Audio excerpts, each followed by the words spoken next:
Story number 01. The Phantom Hitchhiker. I was driving back home one night after a long day at work. It was one of those nights where exhaustion hangs on you like a wet coat, making every mile feel twice as long. I had taken the rural route back, thinking it would be faster. Fewer cars, fewer lights. A quick, quiet drive back home. But it wasn't quick or quiet. It was just dark. About halfway into the drive, I saw something unusual up ahead, just by the side of the road. There was a figure standing, hunched over with a thumb out, like they were trying to hitch a ride. I couldn't see much detail through the dim glow of my headlights, but they looked harmless enough. A middle-aged man, maybe in his 40s, wearing a tattered coat that looked like it had seen better days. I'm not usually the type to pick up hitchhikers, but something compelled me that night. Maybe it was the emptiness of the road, or maybe it was the fatigue making me feel a little looser with my judgment. I pulled over. He shuffled to the passenger side and climbed in without saying a word, shutting the door quietly. As he settled in, I caught a better look at him. His face was drawn, almost gaunt, and his eyes had this depth, like he'd seen too much. But the strangest thing was how he didn't seem cold, despite the night chill that had me shivering in my seat. "Where you headed?" I asked, trying to sound friendly. He looked straight ahead, not making eye contact. "Just down the road," he replied softly. His voice was like gravel, low and worn out. I figured he must have had a hard life, so I didn't push. We drove in silence for a few minutes. Then, out of nowhere, he said, "You didn't used to take this road." It wasn't a question. He stated it as if he knew, like a fact he'd been holding on to. I was a little taken aback. "Yeah, I usually don't, but tonight I thought I'd give it a try." "How'd you know?" He didn't answer, just kept staring ahead. The silence grew heavy, like the air had thickened. I could feel the hairs on the back of my neck standing up, and suddenly, I felt like I was the one being watched, like he knew things he shouldn't. A few more minutes passed. Then, he started talking again, softly, almost whispering. "Didn't think you'd ever come back here after what happened," he said, his voice trailing off. I gripped the wheel tighter. The way he said it, it was as if he knew something about me, something I didn't want to think about. "What do you mean?" I asked, my voice barely steady. He finally turned to face me, his gaze intense and unblinking. "You know exactly what I mean." His lips curled into a small, chilling smile. And then, as quickly as he'd spoken, he turned his head back, looking straight ahead once more. We drove in silence, and after what felt like an eternity, I saw a gas station up ahead. Relieved, I slowed down, ready to pull over and tell him I had to stop. But as I glanced over the passenger seat to speak to him, he was gone. The seat was empty, as if no one had ever been there at all. I swerved to the side of the road, my heart pounding. I felt the seat. It was cold. There was no sign of him. No footprints, no shadow, just the faint scent of old, musty leather. I never saw him again, but sometimes, late at night, I can still hear the gravelly voice in my head, whispering things I shouldn't remember. Story number 2. The Missing Highway. I'd been driving for hours. It was late, somewhere past midnight, and I just wanted to get home. The highway stretched out in front of me like a lifeline, an endless ribbon of black. The sky was overcast, stars hidden, and the only light came from my headlights, cutting a path through the darkness. I was exhausted, but home was close. Only a couple more exits, and I'd be pulling into my driveway. Then, just as I was thinking about finally lying down in my bed, I saw a sign flash by on the side of the road, Exit 47. I'd never noticed that exit before, and I drove this stretch often enough to know all the signs by heart, but I shrugged it off. Maybe they just added a new exit. The idea of a shortcut was appealing, especially given how tired I felt, so I turned the wheel and took it. As soon as I turned, I regretted it. The road was narrow and winding, with no streetlights to guide me. The further I drove, the darker it got, and my GPS wasn't picking up my location anymore. I checked my phone, but it was useless. No service, no map. I was alone, just me and the road. I thought about turning back, but the road was too narrow, with steep ditches on either side. I'd have to keep driving until I found somewhere to turn around. I kept telling myself it was just a few more minutes, but as I drove, I began to notice something strange. The trees lining the road were thick and dark, gnarled branches stretching overhead like twisted fingers. And every so often, I saw another sign by the side of the road, Exit 47. It was the same sign, the same number, as if I'd somehow circled back. But that was impossible. I hadn't turned or looped back. The road had been a straight shot. My heart started pounding, but I forced myself to keep going. Just keep driving, I thought. This will make sense soon. But after a few more minutes, I saw the sign again, Exit 47. I was getting scared now. My knuckles were white on the wheel, and my breathing was shallow. It felt like the road was playing tricks on me, leading me in circles. The next time I saw the sign, I slammed on the brakes and pulled over. I needed to get my bearings to figure out where I was.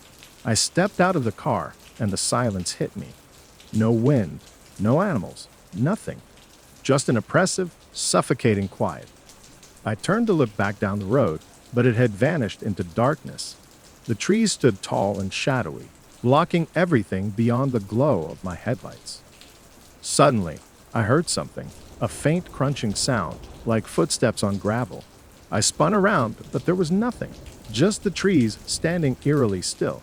I got back in my car, locking the doors, my hands trembling as I gripped the wheel. I had to keep going. I couldn't stay here. I started driving again, pressing the gas a little harder this time. The road seemed endless, stretching out with no signs of civilization, no lights, no signs. Just the darkness and that awful feeling that I was trapped, going nowhere. Then, finally, I saw something different, a faint light up ahead. It looked like another sign, but I couldn't make out the number until I got closer. As my headlights illuminated it, my heart stopped. The sign read, "Welcome to Exit 47." I felt my stomach drop. It didn't make any sense. I slammed my hand against the steering wheel in frustration, my pulse hammering in my ears. The more I tried to escape, the deeper I seemed to get into this place. That's when I saw movement on the side of the road, a figure standing there, barely visible in the darkness. I couldn't make out any details, but I could tell they were watching me. I pressed down on the gas, speeding past them, but as I drove, more figures began to appear on the roadside, each one standing perfectly still, all facing me. I kept my eyes on the road, trying not to look at them, trying not to think about who or what they were. I just kept driving faster and faster, hoping I'd eventually find a way out. I never did. I still don't know how I got back, but when I finally snapped out of it, I was parked in my driveway, my car still running, headlights illuminating the familiar front porch. It was dawn, and I had no memory of the drive back. I try to avoid driving that route now. I don't know if it was a trick of the mind, some kind of hallucination. But every so often, when I check my rearview mirror, I swear I see the outline of a sign in the distance, a glimpse of Exit 47 waiting to pull me back in. Story number 3. The car in the rearview. I was on my way home from visiting an old friend who lived in the countryside. It was a long drive back, about 3 hours, and by the time I hit the highway, the sky was pitch black. Just me, the hum of the engine, and the dark, endless stretch of road ahead.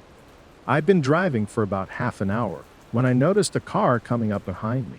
Its headlights shone brightly in my rearview mirror, a little too close for comfort. But I shrugged it off. Late-night highways attract all kinds of drivers. I switched lanes, figuring they'd just pass me. But they didn't. They stayed directly behind me, close enough that their headlights filled my car with an almost blinding glow. I could barely see the road ahead, the light bouncing off every reflective surface inside. I tapped the brake lightly, hoping they'd get the hint and back off. But if anything, they got even closer. I glanced in the mirror, trying to get a glimpse of the driver, but the headlights were so bright, they obscured everything. All I could see was the outline of the car. Dark, nondescript, nothing that stood out. Just two blinding eyes locked onto me. Uneasy, I tried speeding up a little, but they matched my speed, keeping that uncomfortable distance. I gripped the wheel tighter, my heart starting to race. I thought about pulling over, letting them pass, but the highway was empty. and the thought of stopping on the side of the road with no one else around made my skin crawl. So I kept driving, hoping they'd eventually get bored and leave me alone. Minutes passed, and they were still there, glued to my rear bumper like a shadow I couldn't shake. The longer it went on, the more the fear began to creep in. I tried rationalizing it. Maybe they were lost, or maybe they didn't realize how close they were. But deep down, I knew something wasn't right. Then, out of nowhere, their headlights began to flicker, dimming and brightening like a faulty bulb. The sudden, erratic flashes were disorienting, casting strange shadows inside my car, making everything feel surreal and wrong. I gritted my teeth, feeling my heart pound in my chest. I decided enough was enough. I took the next exit, hoping they'd continue down the highway and leave me in peace. But they followed me. The exit ramp led to a narrow two-lane road surrounded by thick woods on either side. I could feel the weight of the trees pressing in, the darkness closing around me. I glanced in the rearview mirror again. They were still there, headlights flickering erratically, like some kind of signal. I could almost hear my pulse in my ears, drowning out the hum of my engine. I sped up, hoping to lose them, but they matched my pace. My grip on the wheel tightened, and I started considering my options. If this was some kind of joke, it had gone way too far. If it wasn't, I didn't want to think about what kind of person or thing would tail someone so relentlessly. Just when I thought I couldn't take it anymore, the headlights behind me disappeared. I glanced up and they were gone. No flicker, no glow. Just darkness.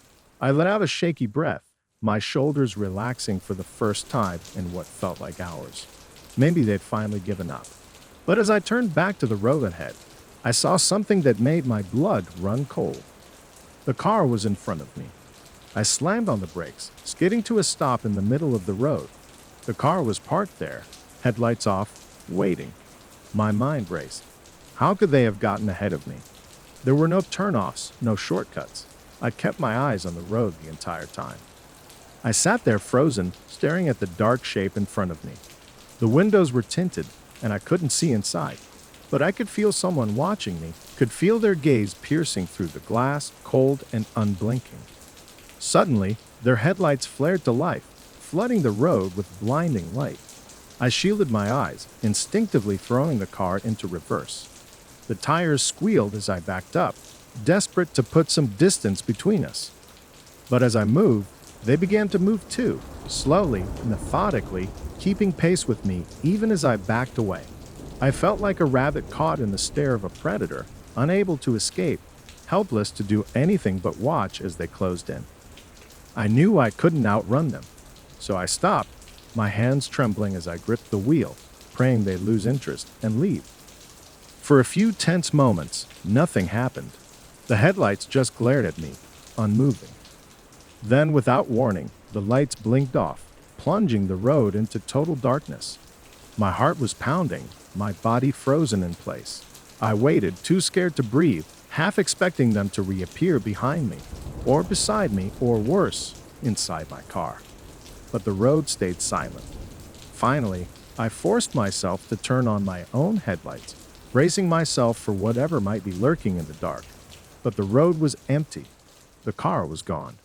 I drove the rest of the way home without stopping, my eyes darting to the rearview mirror every few seconds. When I finally got home, I sat in my driveway for what felt like an eternity, trying to calm down, to convince myself that it had just been a trick of the night. But sometimes when I'm driving alone late at night, I catch a glimpse of those flickering headlights in my rearview mirror. And every time, I wonder if this time, they'll follow me all the way home. Story number 4. Vanishing road signs. It was a Thursday night, just after midnight. I was coming back from a business trip and had decided to take the back roads to avoid traffic. The drive home usually took a couple of hours, but I didn't mind. The quiet of the countryside was relaxing, and after a long day of meetings, I could use the peace. I was about halfway home when I noticed the first sign. It was one of those green road signs, pointing out the next town, Carterville, 8 miles. Nothing strange about it. Carterville was along my usual route, so I kept going, feeling confident that I was on track. The road was familiar, straight, and empty, with only the occasional tree casting shadows on the pavement. I took a deep breath, easing into the calm rhythm of the drive. About 10 minutes later, I saw another sign. Carterville, 8 miles. I frowned. I was sure I should have been closer by now, but maybe I'd miscalculated. Shrugging it off, I kept driving, paying closer attention to the mile markers. But as I passed through what should have been the halfway point, I saw the sign again. Carterville, 8 miles. A chill prickled the back of my neck. I slowed down, peering at the sign as I passed, hoping maybe it would look different, like some local prank. But there was nothing unusual about it, just the same green and white letters. I kept driving, more focused now, my eyes scanning for familiar landmarks. I'd driven this road 100 times before, but suddenly, nothing looked right. I should have passed a gas station by now, maybe even seen a house or two. But all I saw was darkness, stretching out on either side, a void swallowing the road. Another sign appeared up ahead, and my heart started pounding as I approached it, knowing what I'd find. Sure enough, it read, Carterville, 8 miles. I pulled over, my hands shaking as I gripped the wheel. I sat there in silence, the only sound the faint hum of the engine. I took a few deep breaths, trying to calm myself down. It was probably just a coincidence. Maybe I'd zoned out, missed my exit without realizing it. Determined to get my bearings, I pulled out my phone to check the GPS. But the screen was blank. No signal, no location, just a gray, empty map with a tiny, unmoving dot in the center. I felt my stomach twist, a sickening feeling of being lost sinking into my chest. I started driving again, my eyes darting around looking for anything familiar. But every mile was the same, a looping stretch of black road with nothing but trees and that endless, suffocating darkness. Another sign appeared. I almost didn't want to look, but my eyes were drawn to it, like some terrible compulsion. I already knew what it would say, but seeing it made my heart stop. Carterville, 8 miles. I pressed down on the gas, speeding up, desperate to outrun whatever was happening. The road felt like it was closing in, narrowing as I drove faster and faster. My pulse was pounding, my breaths coming shallow and quick.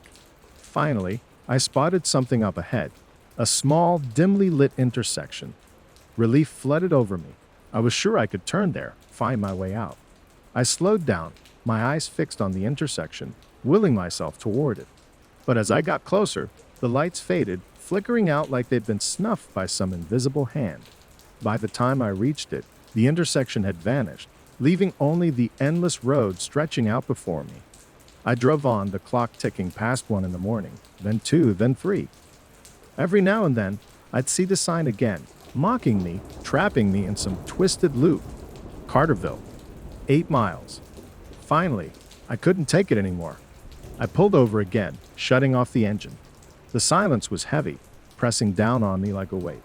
I leaned back, closing my eyes, trying to shake the fear gnawing at me. Then I heard it, a faint sound in the distance, like footsteps on gravel. My eyes snapped open and I looked around, but there was no one. Just the empty road, stretching out into the dark. I forced myself to start the car again, my hands trembling. The road was deserted, but I couldn't shake the feeling that I was being watched, that someone, or something, was waiting just beyond the reach of my headlights. As I drove, the signs began to change. They no longer said Carterville, 8 miles. Instead, each sign bore a single word, turn. Every sign I passed said the same thing, repeating it like a chant, an order I couldn't disobey. Turn, turn, turn. But there was nowhere to turn. Just a straight, empty road with no side streets, no intersections, only that endless stretch of black. Then, finally, I saw something in the distance, a gas station, lit up like a beacon. I sped up, my heart racing with relief, desperate to reach it. But as I got closer, I realized something was wrong. The gas station was empty, abandoned. The lights were on, but the pumps were rusted, the windows shattered. I slowed down, peering through the gloom, but there was no sign of life, only the echoing silence. And then, just as I was about to drive past, I saw someone standing by the pumps. I couldn't see their face, just a shadowy figure standing motionless, their head turned in my direction. I hit the gas, speeding past the gas station, not daring to look back. My heart was pounding, my mind racing with fear and confusion. The last thing I remember was the road stretching out ahead, an endless ribbon of black. And then, nothing. When I finally came to, I was parked in my own driveway, my car still running, the faint light of dawn breaking on the horizon. I don't know how I got back or how long I've been gone, but sometimes when I drive that route late at night, I see the signs again. And each time, they say something different. Come back.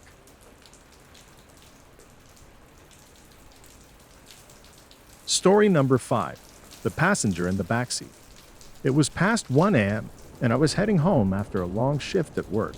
I was the last car on the road, just me, and the quiet hum of the engine as I drove down the deserted highway. Streetlights flickered by every so often, casting brief, eerie shadows that disappeared just as quickly. It should have felt peaceful, but I had this strange sense that I wasn't alone.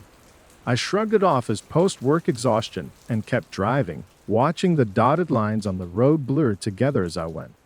I turned on the radio, hoping some music would calm my nerves, but the static only made the silence feel heavier.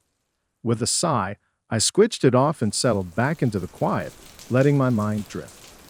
Then I caught a glimpse of something in my rearview mirror. It was quick, just a shadow in the backseat, a slight shift in the darkness behind me. My heart skipped a beat. I glanced back, telling myself it was nothing, just a trick of the light. But as my eyes adjusted, I saw it again, a dark silhouette in the backseat, perfectly still. A chill ran down my spine, and I gripped the steering wheel tighter, my palms suddenly sweaty. I tried to convince myself it was just a jacket I'd left back there, something harmless. But as I drove on, I couldn't shake the feeling that I was being watched. I glanced up again, and this time, the shadow had moved. It was closer, leaning forward slightly, as if it were trying to get a better look at me. I could almost make out the shape of the face, but it was blurred, indistinct, like it was hiding in the shadows on purpose. My heart was pounding, my breath coming faster. I didn't want to pull over, not in the middle of nowhere, in the dead of night. So I kept driving, hoping that whatever was back there would disappear, that it was just my tired mind playing tricks on me. Then, a whisper broke the silence.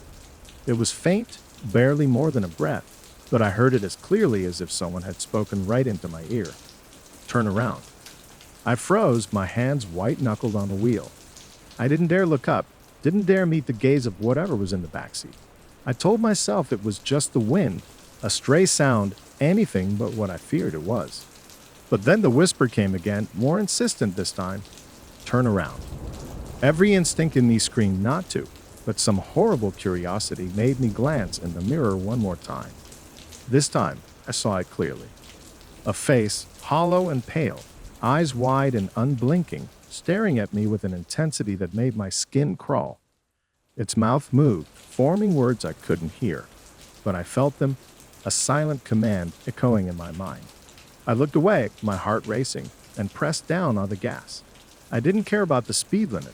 I just wanted to put as much distance as I could between me and whatever was in the backseat.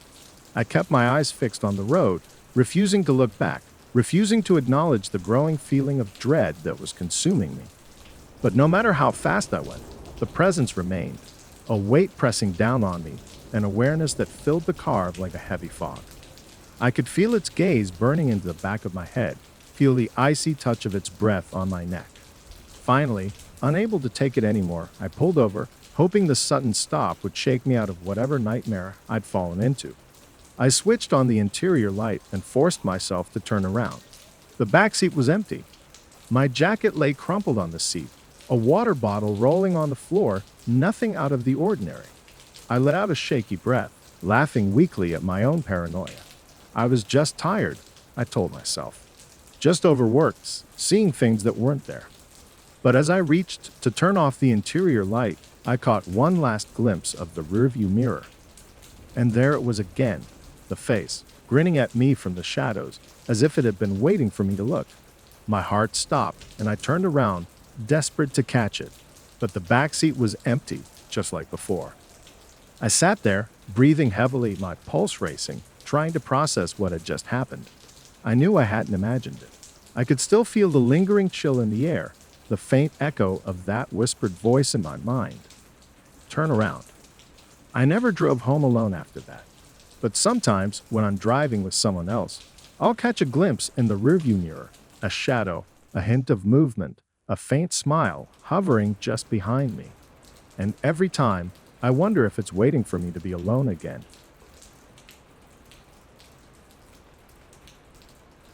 Story number 6.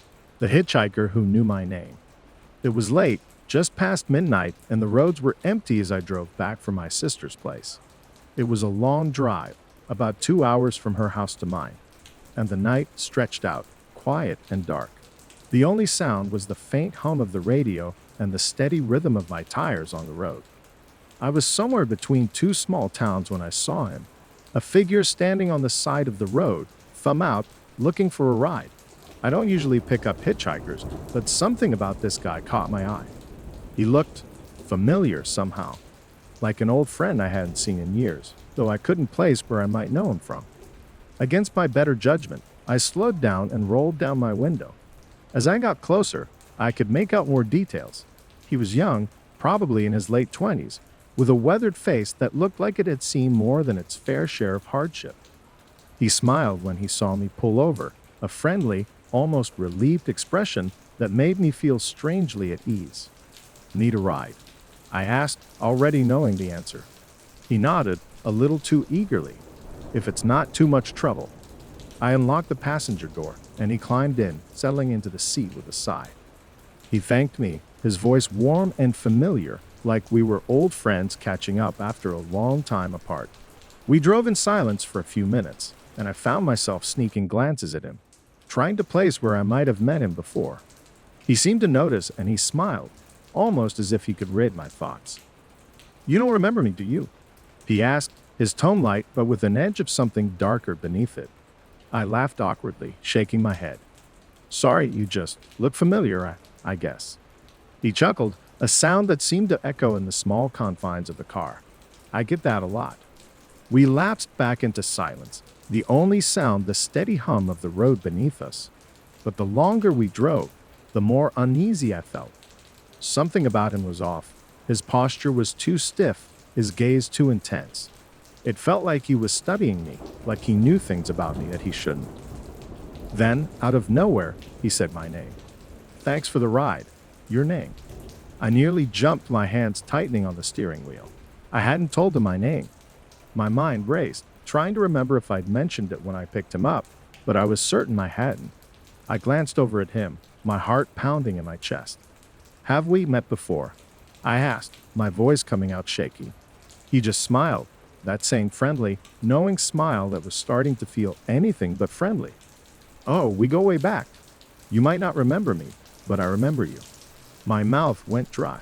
I forced myself to laugh, trying to shake off the growing sense of dread that was tightening around me like a vice. "You must have me confused with someone else." He didn't respond, just kept watching me with that unnerving intensity. I focused on the road, my mind racing, every instinct telling me that something was very, very wrong. After a few more minutes, he spoke again, his voice low, almost a whisper. "Do you remember that night? Your name. The one by the lake?" A chill ran down my spine. I knew exactly what he was talking about. It was something I hadn't thought about in years, a memory I tried to bury deep, so deep that even I barely remembered it. It was from when I was a teenager, a night out by the lake with friends that had gone horribly wrong. Something terrible had happened that night, something I'd never told anyone. "How? How do you know about that?" I stammered, my voice barely above a whisper. He turned to me, his eyes dark, his face unreadable. I was there. My mind reeled. It didn't make sense. No one else had been there that night, not in the way he was suggesting. And yet, the way he looked at me, the certainty in his eyes, I knew he was telling the truth. I wanted to pull over to stop the car and get as far away from him as possible. But something kept me going, some terrible curiosity that I couldn't shake. "You remember what you did, don't you?" he asked, his voice soft but filled with an accusation that cut through me like a knife. I couldn't speak, couldn't even look at him. The memories flooded back, a night I tried so hard to forget. a choice I'd made that I'd regretted every day since. He leaned closer, his breath hot on my skin. You left me there. You left me to die. I slammed on the brakes, the car skidding to a halt in the middle of the road. I looked at him, my heart racing, my mind screaming at me to run. But he was gone. The passenger seat was empty. I sat there, breathing heavily, staring at the empty seat, trying to make sense of what had just happened. Had I imagined him? Had I really just picked up a ghost, some specter from my past that had come to haunt me? But as I sat there, a single thought echoed in my mind. Story number 7. The Unmarked Car. It was a Tuesday night, and I was driving home from a late shift at the diner. The streets were empty, shadows stretching long across the pavement as the streetlights flickered overhead. I usually didn't mind the drive. It was a chance to unwind after a long day of work. But tonight felt different. As I turned onto the highway, I noticed a car behind me, a dark sedan that seemed to be following too closely. I tried to shake it off, telling myself I was just being paranoid. It was late, and the solitude of the empty road could make anyone feel jumpy. I accelerated, hoping to put some distance between us, but the sedan matched my speed. My heart started to race. I switched lanes, trying to lose it, but it followed. My mind raced, replaying every crime documentary I had ever seen, every story about someone being stalked or worse. What was I supposed to do? I was in the middle of nowhere, with no one around to help me. I glanced at the speedometer minus 70 miles per hour, and the car was still right behind me, almost glued to my bumper. My hands gripped the wheel tighter, knuckles white against the dark leather. I decided to take an exit, hoping that would throw it off. I veered off the highway, the tires squealing slightly as I turned, and for a moment, I thought I'd lost it.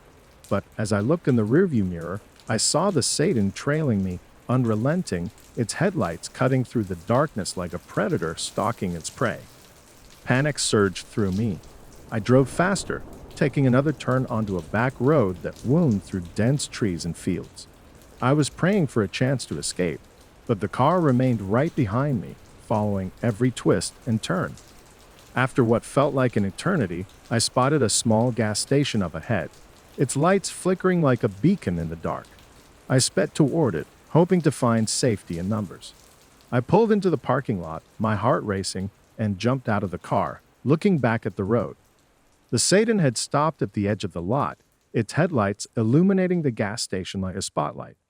I took a deep breath, trying to calm my racing heart, and made my way toward the entrance, glancing back to see if the driver would get out. But the sedan remained still. The driver's side window rolled down just enough for me to see a silhouette inside. The figure didn't move, just sat there watching me. "Hey," I shouted, my voice shaky. "What do you want?" The figure didn't respond, only stared. I felt a shiver run down my spine, a cold wave of fear washing over me. I turned and hurried inside, my hands trembling as I pushed the door open. The attendant looked up, surprised to see me. "Everything okay?" he asked, concern etched on his face. I glanced back outside. The sedan was still there, unmoving, and I could feel my heart pounding in my chest. "I think someone's following me," I replied, my voice barely above a whisper. The attendant frowned and walked to the window, peering outside. "You sure it's not just a coincidence? It could be someone passing through." "No," I said, shaking my head. "They've been behind me for miles." He nodded, his expression growing serious. "All right, just stay inside for a moment. I'll keep an eye on things." I watched him as he moved toward the door, and my anxiety grew as I turned to face the window. The sedan was still there, but now the driver was leaning back, obscured in shadow. My heart sank. I couldn't shake the feeling that I was being hunted. The attendant stepped outside, his hand resting on his hip, looking confrontational. "Hey, you can't park here all night. Move along." For a moment, nothing happened.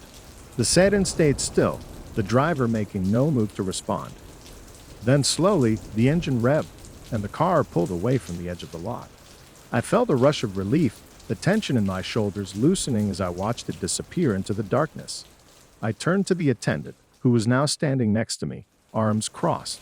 Looks like you were just imagining things, he said, a hint of a smile on his face.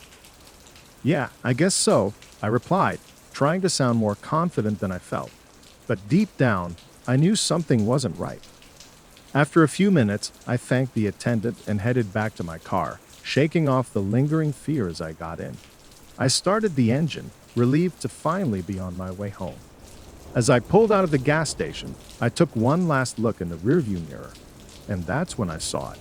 The dark sedan was parked across the street, hidden in the shadows. The driver was sitting there, still as stone, watching me with an unsettling intensity. My blood ran cold, and I pressed down on the gas, tearing down the road, the sound of my heartbeat echoing in my ears. I didn't stop until I reached home, bursting through the front door and locking it behind me, my hands shaking uncontrollably. I leaned against the door, gasping for breath, trying to convince myself it was over. But that night, as I lay in bed, sleep eluded me. I couldn't shake the feeling of being watched, the memory of that car lurking in the darkness like a nightmare I couldn't escape.